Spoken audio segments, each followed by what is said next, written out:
બધાને સોંપી દે, જે સેવક જેવો અધિકારી હોય એને એવું કામ સોંપી દે કે ભાઈ તારે ફૂલ પ્રસાદ આ બધું લાવવાનું બધું.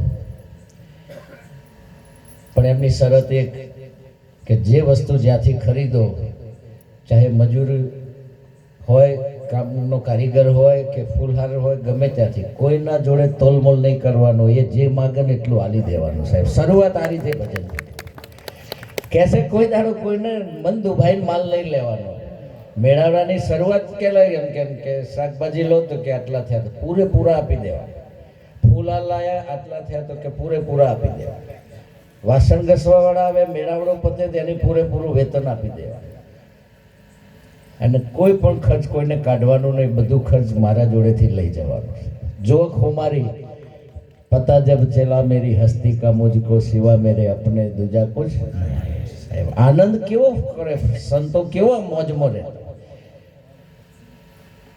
એટલે મને એવું પ્રેરણા મળી કે આવું. અને આખો મેળાવડો પત્યા પછી તમામ જે સેવા મજૂરીમાં જે સાધકો હતા, મતલબ જે બહારથી આવ્યા હતા, કોઈ મંડપવાળા, વાહણવાળા, બધાને બોલાવીને જે સન્માન એમનું સાલથી થયું એ સાલથી બધા સેવકોનું સેવાનું મારા સન્માન કર્યું. બધાને ખાલી મજૂરી ના આપી પણ સાલ ઓઢાડીને છે કે તમે મારા મેળાવડાને ઉજાગર કર્યો કે છે. કેમ કે પાયાનું કામ કર્યું તમે, જે કોઈ ના કરે એ કામ તમે કર્યું. કે સફાઈ કરી, બર્તન માજ્યા, સંતની સેવા. હમણાં મહારાજ ગિરધારી મહારાજને એક અમારા ભગત આવીને પાણી આપી જાય, મહારાજ બોલી ગયા તો હું તમને બધાને પ્રેરણા આપું છું. જે સંત તમને ગાડીમાં બેહાડીને લઈ જાય અને તમને ભજન કરાવે ને સાહેબ, એની સેવા એટલી તો કરજો કે એને હામું જોઈ રહેજો. એને ક્યારે પાણી જોવો કે એના બૂટ ચપ્પલ કેવા પડ્યા છે, સાહેબ એટલા તો ગુણ ગાજો. જેના હંગાત જોઈએ એનું નહીં તમે રોડ કરતા.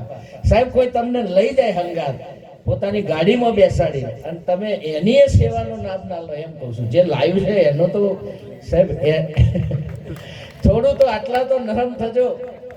અને હું એક વિનંતી કરું છું કે કોઈ વાર બરાબર અનિવાર્ય કોઈ દુખાવા થતા હોય, કોઈ બહુ અતિશય પીડાદાયક વાત હોય ને જવું પડે તો, બાકી સદગુરુ બેઠા હોય ને ત્યાં સુધી કોઈ દાડો સાધકને સેવકને એ સ્થાન છોડાય.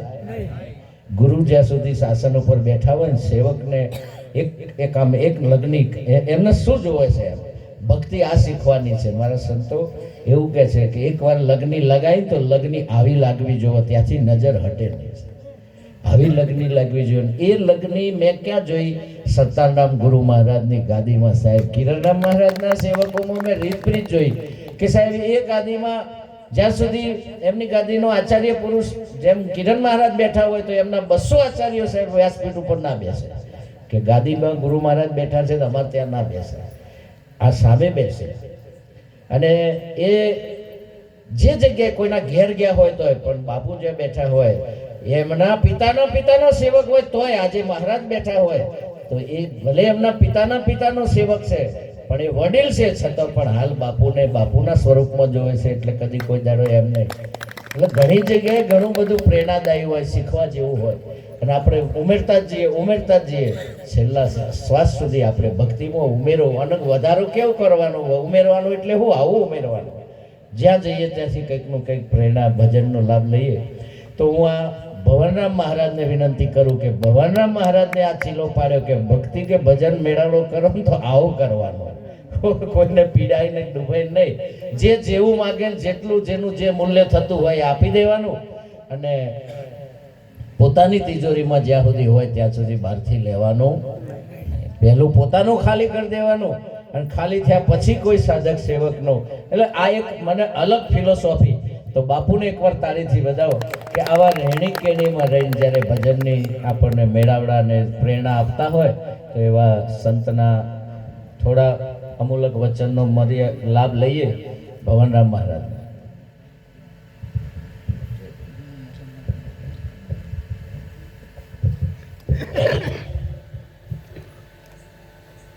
સદગુરુ મહારાજનો જય.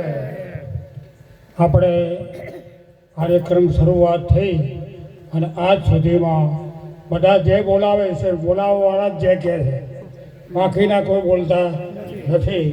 એટલે મારે આપણે બધાને વિનંતી કે એક એવી જય બોલો કે આપણે કોઈ ઊંઘ્યા હોય ને તો જાગી જાય, બીજું હવે જગાડવા માટે આવ્યા છે. સદગુરુ મહારાજનો વાહ વાહ. હવે આજના મંગલ શુભ કાર્ય કરે આજે બાબુરામ મહારાજના નિર્વાણ તિથિ નિમિત્તે આજે આપણે બધા મળ્યા છે.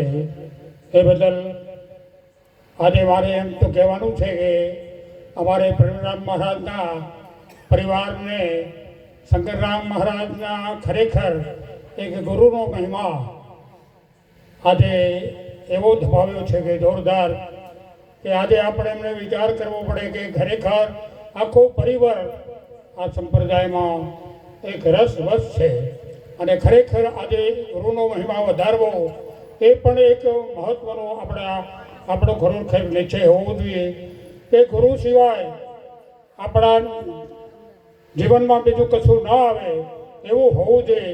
અને આપણે એવા સંતોનો પુરાવો છે કે સપ્તદીપ નવખંડ મેં ગુરુ સે બડા ના કોઈ, કરના હોય સો કર શકે, ગુરુ કરે સો હોય.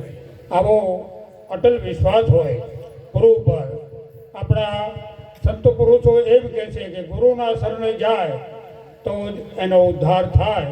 બીજા મહાપુરુષો કહે છે કે જો સદગુરુના શરણે જાય તો એનો ઉદ્ધાર થાય ને થાય. એટલે આજે મારે તો એક વિનંતી કરવાની કે આ જ્ઞાનનો સદગુરુના આપણા વચન પ્રમાણે આજનો આ મહિમા આપણે જોઈ રહ્યા છીએ કે ગુરુએ કીધું છે કે તન મળ્યું હોય તો તનથી સંતોની સેવા કરજો, ધન મળ્યું હોય તો આ ધન સારા માર્ગે વાપરજો અને ભજનમાં માનશે ને એને બીજે ક્યાંય રખડવા ન દેતા ભજનમાં રાખજો. આટલો જ આપણે કાર્ય જો આપણે સિદ્ધ કરીએ તો ગુરુના આપણે ગુરુ કરાયા છે ને એનો એ મહિમા એ સાચો છે અને ગુરુના વચન પ્રમાણે આપણે છીએ. એટલે આપણે બીજું મહાપુરુષોનું કહેવું એ છે કે ગુરુના વચન ઉપર જે વિશ્વાસ રાખે એને કોઈના ઉપર વિશ્વાસ રાખવાની જરૂર નથી, એવું આપણે સંતો વારંવાર આપણને સૂચના કરે છે. બીજું કે સંત પુરુષો જે કંઈ કાર્ય આદરે છે એની પાછળ એક મહત્વનું કાર્ય છે કે જે કાર્યથી આપણા જીવનમાં ખૂબ પરિવર્તન આવે અને એ પરિવર્તન આવે એ જ આપણો મૂળ ઉદ્દેશ છે. આપણે નિરાંત મહારાજે પણ એમના એક પુસ્તકમાં પહેલા પ્રસ્તાવનામાં લખ્યું છે કે ગુરુની સેવા એટલે શું. એમાં લખ્યું છે કે ગુરુના વચનનું પાલન કરે અને આ જ્ઞાનનો વિસ્તાર કરે અને આ જ્ઞાન પોતે પાળે. આટલું જો કરે ને તો પણ ઘણું છે. એટલે મહાપુરુષો મને આજે આપણા બધાના દર્શનો અને પ્રવીણરામ મહારાજે આ બે શબ્દો બોલવાનો મને જે તક આપી એ બદલ એમના પરિવારને અને એમના આ સંત મેળાવડાના તરફથી મારા ખૂબ ખૂબ જય ગુરુ મહારાજ. હું એમને લાખ લાખ વંદન કરું છું. સદગુરુ મહારાજનો જય.